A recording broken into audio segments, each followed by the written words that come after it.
여러분, 혹시 이런 경험 있으신가요? 널찍한 자기 침대 다 놔두고 정말 굳이 내 머리맡이나 다리 사이, 아니면 아예 내 몸 위에 떡하니 자리를 잡고 잠드는 우리 집 강아지 말이에요. 가끔은 너무 좁아서 잠도 설치고 다리에 쥐가 날 것 같은데도 곤히 자는 모습 보면 차마 깨르질 못하죠. 야, 너 집 있잖아. 거기 가서 자. 라고 말해봐야 꼬리만 살랑살랑 흔들고 눈 하나 깜빡 안 합니다. 도대체 왜 이러는 걸까요? 단순히 우리가 좋아서? 아니면 침대가 불편해서? 아니면 혹시 내가 자기 서열 아래라고 생각해서 깔보는 걸까요? 오늘 그 눈물 나는 진짜 이유를 파헤쳐드립니다.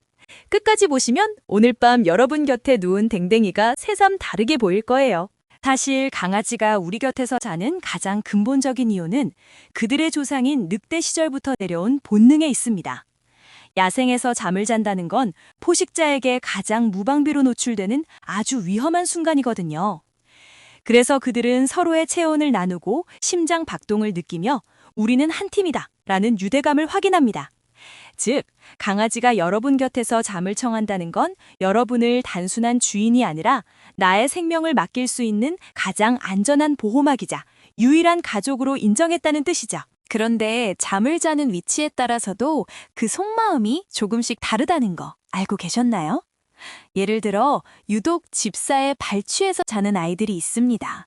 이건 내가 자는 동안에도 당신이 어디 가는지 감시할 거야 라는 집착이 아니라 오히려 무한한 신뢰와 존중의 표시입니다.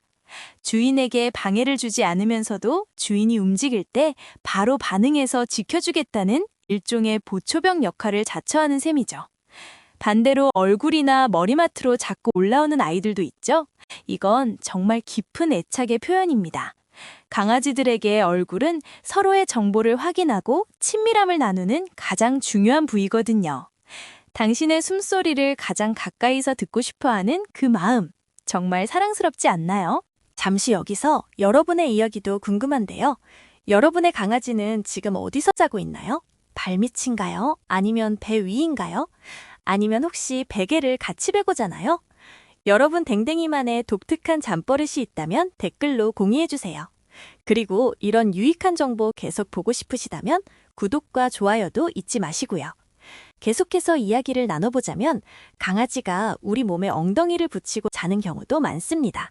사람 입장에서는 왜 하필 엉덩이를 얼굴 쪽에 대고 자지 싶어 서운할 수도 있지만 이건 강아지 언어로 내 등 뒤를 너에게 맡길게 라는 엄청난 신뢰의 표현입니다.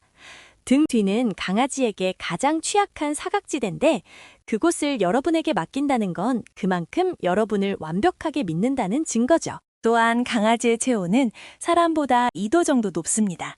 그래서 추운 날씨에는 본능적으로 따뜻한 열기를 찾아 우리 곁으로 파고들기도 하죠.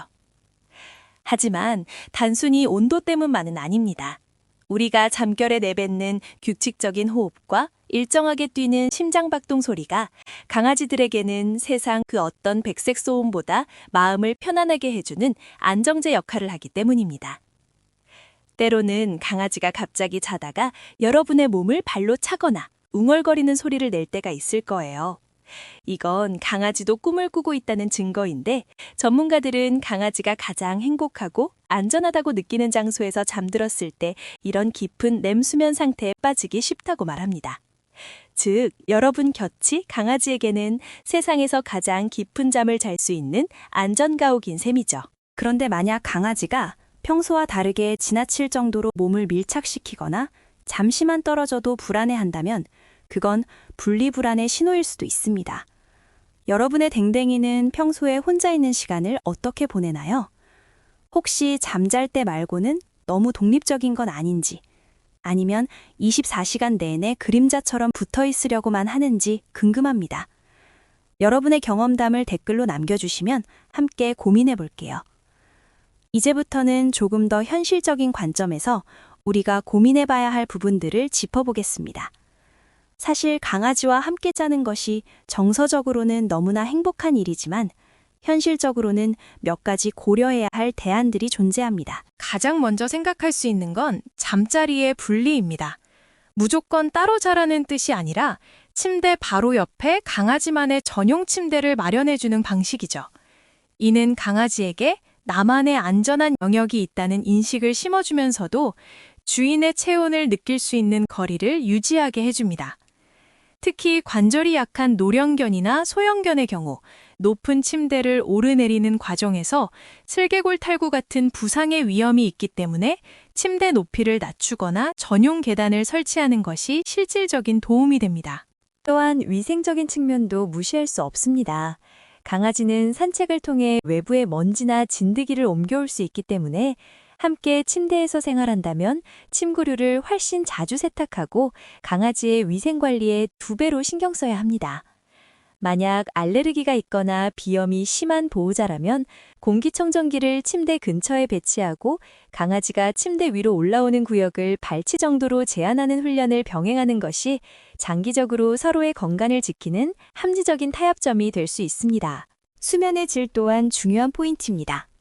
강아지는 사람보다 훨씬 예민한 청각을 가지고 있고 자는 동안에도 자주 뒤척입니다. 만약 주인이 잠기가 밝아 강아지의 움직임 때문에 매일 피곤함을 느낀다면 이는 결국 낮 동안 강아지에게 줄 사랑과 에너지의 감소로 이어질 수 있습니다. 이럴 때는 강아지의 침대를 주인의 손이 닿는 거리에 바닥에 두되 주인이 입던 옷가지 하나를 강아지 침대에 놓아주는 것도 좋은 방법입니다. 주인의 냄새가 밴 옷은 강아지에게 주인이 바로 옆에 있는 것과 같은 심리적 안정감을 주기 때문입니다. 마지막으로 강아지의 성향에 따른 맞춤형 잠자리 배치가 필요합니다.